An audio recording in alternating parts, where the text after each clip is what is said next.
If you invented a time machine, what lessons would you tell your younger self?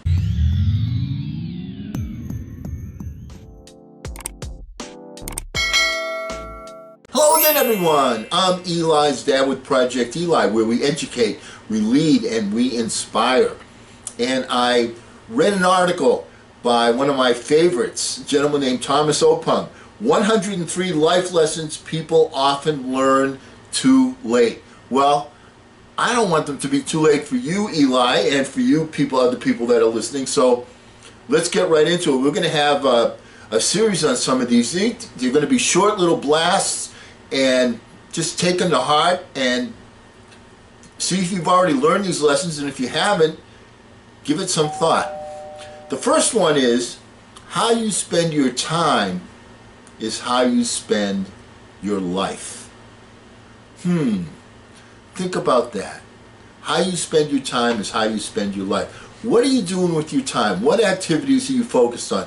What are you thinking about when you wake up in the morning? What are you thinking about doing before you go to sleep at night? What kind of plans are you making? And those particular thoughts that you have and the way that you spend your time, I mean, if you're somebody that's like playing video games all day long, you know, is that really a life? Is that living, or is that merely existing? Where is your focus? That is a key thing. So the way you spend your time is the way that you spend your life. Discovering your own reasons for living can bring you fulfillment, happiness, and make you live longer. Wow. That is so, so true. Once you find your big purpose, once you find and your big purpose can change over the course of your life. You know, it doesn't have to be the same one. But stop and think about this. Think about older couples that, you know, are together, they've been married for 40 years, 50 years, one of them dies, and then the other one dies very soon after. Their reason for living was each other. Some people, they work and then they go and they retire, and they put so much time and effort into their work. And then once they retire, what happens? Their reason for living begins to wane. Are you following what I'm saying here? So if you want to add some years to your life, if you want to give your life more purpose, you figure out what it is that drives you. What is it that drives you? That is such a key element to living a successful and happy life. The secret to happiness is the acceptance of your authentic self. I love that one. The secret to happiness is the acceptance of your authentic self.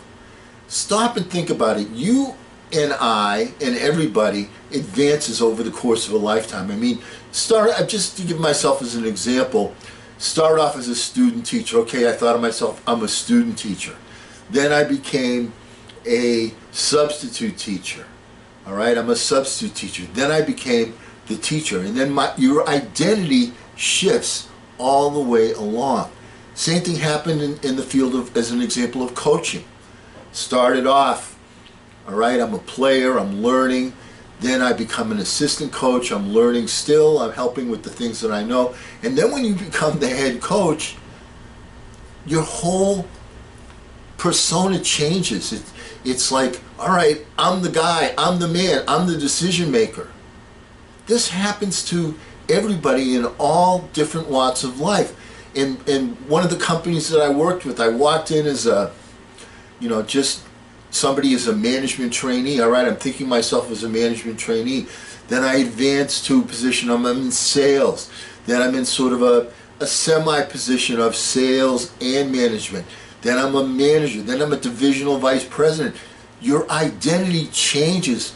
The way you look at things changes as you get acceptance of your authentic self.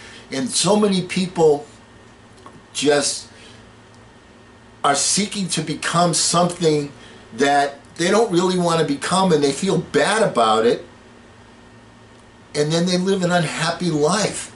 Figure out your authentic self. Who are you really? What do you really want to do? And then once you achieve that, think back to your past, all the different elements of your life. Think back to all the different advances that you made, and each one along the way, your identity is so key.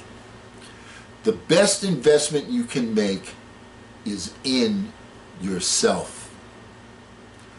And the number one thing that people need to focus on as far as investing is their time. Where are you spending your time?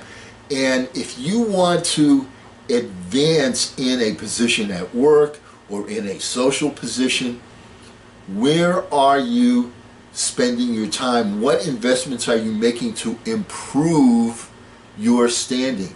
What new knowledge do you have that will take you from this position to the next position to the next position?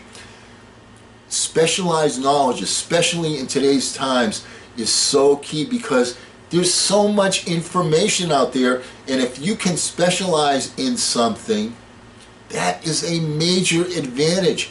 So take that time and invest your time in yourself, and don't do what I see so many people doing, which is just killing time. That's what their investment is. They're killing time. Until I can do this, until I can... Stop that and start picking up new skills, new ideas, new paradigms, and make that investment in yourself. The stories you tell yourself establish your self-identity, give your life meaning, help you to make sense of the world, and guide your actions. We kind of just went over that, didn't we? When you go from being a student to a student teacher to a substitute teacher to the teacher, or from going to being a player to an assistant coach to the coach.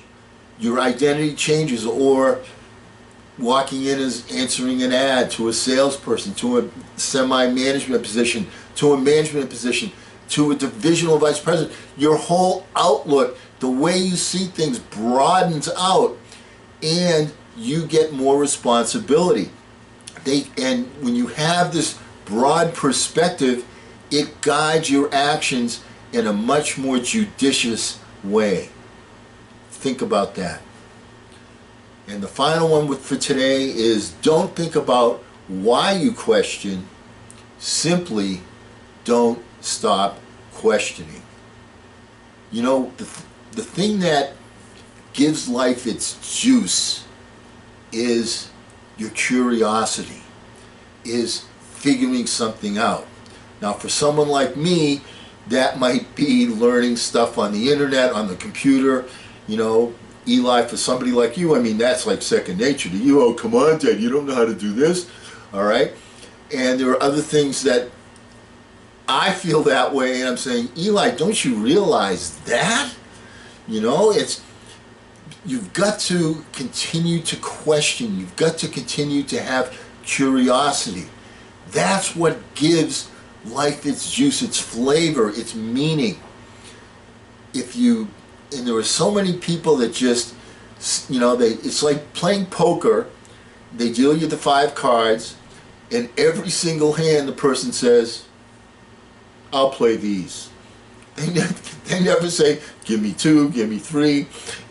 They say, I'm going to play these. Stop just playing the cards that you're dealt and start looking for new possibilities. You take a look at your hand and you say, I got 4 hearts and 1 spade. I got a possibility of a flush.